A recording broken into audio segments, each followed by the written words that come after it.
Hi guys, welcome back to the channel the coders TV. तो last के video में हम लोगों ने बात करी थी एडवांटेजेस ऑफ कलेक्शंस के ऊपर और इंट्रोडक्शन टू कलेक्शन इंटरफेस के ऊपर। और हम लोगों ने ये समझा था कि कलेक्शन इंटरफेस और कलेक्शन क्लास के बीच में डिफरेंस क्या होता है। अब आज की वीडियो में हम लोग ये बात करने वाले हैं कि कलेक्शन की हायरार्की क्या होती है और उसके हायरार्की में क्या क्या चीज़ें आती हैं, और कलेक्शन इंटरफेस क्या होता है और उसके अंदर कौन कौन से इंपॉर्टेंट मेथड्स होते हैं। तो देखो, अब ये कलेक्शन की हमारी हायरार्की होती है। कलेक्शन की हायरार्की में सबसे पहले आता है कलेक्शन इंटरफेस। अब कलेक्शन इंटरफेस के पास कुछ इंपॉर्टेंट मेथड्स होते हैं, जैसे कि add all, remove all, retain all, contains, empty, to array, इस तरीके से। ठीक है, तो अब ये सारे के सारे इंपॉर्टेंट मेथड्स जो होते हैं वो तुम्हारे कलेक्शन इंटरफेस में होते हैं। अब कलेक्शन इंटरफेस के पास कुछ सब इंटरफेसेस भी होते हैं। वो कौन से होते हैं? जैसे कि लिस्ट इंटरफेस, सेट इंटरफेस और क्यू इंटरफेस। अब लिस्ट इंटरफेस की अपनी को तीन चाइल्ड क्लासेस होती है, जैसे कि एरे लिस्ट एक क्लास होती है, लिंक लिस्ट एक क्लास होती है और वेक्टर एक क्लास होती है। और वेक्टर की अपनी एक इंप्लीमेंटेशन क्लास होती है, स्टैक। अब इसी तरीके से कलेक्शन इंटरफेस की एक और सब इंटरफेस होता है जो कि होता है सेट। अब सेट इंटरफेस के अपने कुछ चाइल्ड क्लासेस होती है, जैसे कि hash set, link hash set, sorted set, navigable set, tree set, इस तरीके से। अब इसके बाद कलेक्शन इंटरफेस का एक और सब इंटरफेस होता है जो कि होता है तुम्हारा क्यू। क्यू के कुछ अपने सब क्लासेस होती हैं, जो कि तुम्हारा होता है प्रायोरिटी क्यू, ब्लॉकिंग क्यू, और इस तरीके से सारी तुम्हारी चीजें होती हैं।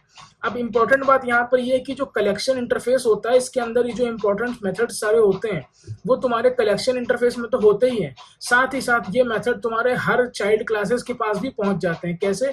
क्योंकि लिस्ट इंटरफेस एक्सटेंड कर रहा है कलेक्शन को, सेट इंटरफेस एक्सटेंड कर रहा है कलेक्शन को, ऐसी तरीके से क्यू भी एक्सटेंड कर रहा है कलेक्शन को।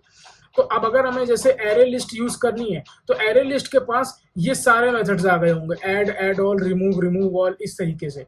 ठीक है, और उसके बाद यहाँ पर एक इंपॉर्टेंट चीज होती है कि there is no concrete class which implement collection interface directly, there is no direct method in collection interface to get objects. ठीक है, तो अब जैसे ये कलेक्शन इंटरफेस के अंदर ये ऐड होता है, तो अब ऐड का काम क्या होता है कि कुछ नंबर ऑफ कलेक्शंस को ऐड करना। जैसे कि हम लोग ने देखा था कि हमने यहाँ पर अगर कोई कलेक्शन बनाया है इस तरीके से, collection C equals to new collection, तो अब अगर हमें कलेक्शन के अंदर कुछ ऐड करना है तो हम लोग लिख देते हैं ऐड 10।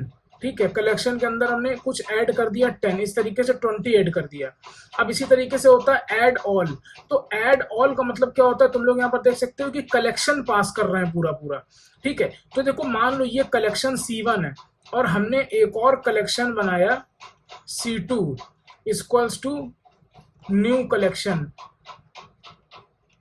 ठीक है, अब इस कलेक्शन के अंदर हमें C1 कलेक्शन ऐड करना है, तो हम लिखेंगे C2 डॉट ऐड ऑल, और इसके अंदर हम C1 कलेक्शन अपना पास कर देंगे।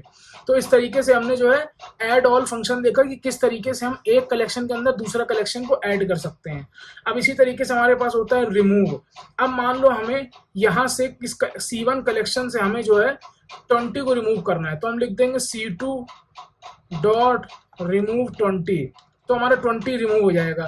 अब मान लो इस C2 कलेक्शन से हमें एक कलेक्शन को रिमूव करना है, तो हम लिखेंगे C2 dot remove all. C1 collection को भैया रिमूव कर दो C2 कलेक्शन से, तो ये रिमूव हो जाएगा। तो इसी तरीके से यहाँ पर ये सारे के सारे इंपॉर्टेंट मेथड्स होते हैं कलेक्शन इंटरफेस के अंदर, जिसको हम लोग आगे देखेंगे। और सबसे पहले हम लोग स्टार्ट करेंगे कि लिस्ट इंटरफेस क्या होता है। ठीक है, तो अब लिस्ट इंटरफेस हम लोग सबसे पहले स्टार्ट करेंगे अपनी नेक्स्ट वीडियो में। आई होप ये कलेक्शन फ्रेमवर्क में हायरार्की इसकी समझ में आई हो आप लोगों को, और ये समझ में आया हो कि कलेक्शन इंटरफेस के अंदर कौन कौन से इंपॉर्टेंट मेथड्स होते हैं। और हम लोगों ने इसके पहले ये भी समझा था कि कलेक्शन होता क्या है। तो हम लोगों ने ये समझा था कि कलेक्शन क्या होता है। कलेक्शन हम लोगों ने समझा था कि group of objects used to represent as a single entity. ठीक है, अब हमने समझा था कि लेट सपोज हमारे पास एक एम्प्लॉय 1 ऑब्जेक्ट है। ठीक है, हमारे पास एक एम्प्लॉय 2 ऑब्जेक्ट है और एक एम्प्लॉय 3 ऑब्जेक्ट है। अब इसको अगर हम एज अ एंटिटी रिप्रेजेंट करना चाहें तो इसको हम एक कलेक्शन के अंदर डाल देंगे और उस कलेक्शन को बोलेंगे एम्प्लॉय कलेक्शन। ठीक है, जैसे कि हमने यहाँ पर किया था। अब देखो ये कलेक्शन था, इसके अंदर हमने एक ऑब्जेक्ट डाला 10, एक ऑब्जेक्ट डाला 20, एक ऑब्जेक्ट डाला एक और डाला हमने, मान लो रिमूव करा ये तो बेसिकली हमने 2 ऑब्जेक्ट डाले 10 और 20। तो इस कलेक्शन को हम कह सकते हैं कि ये इंटीजर्स का कलेक्शन है।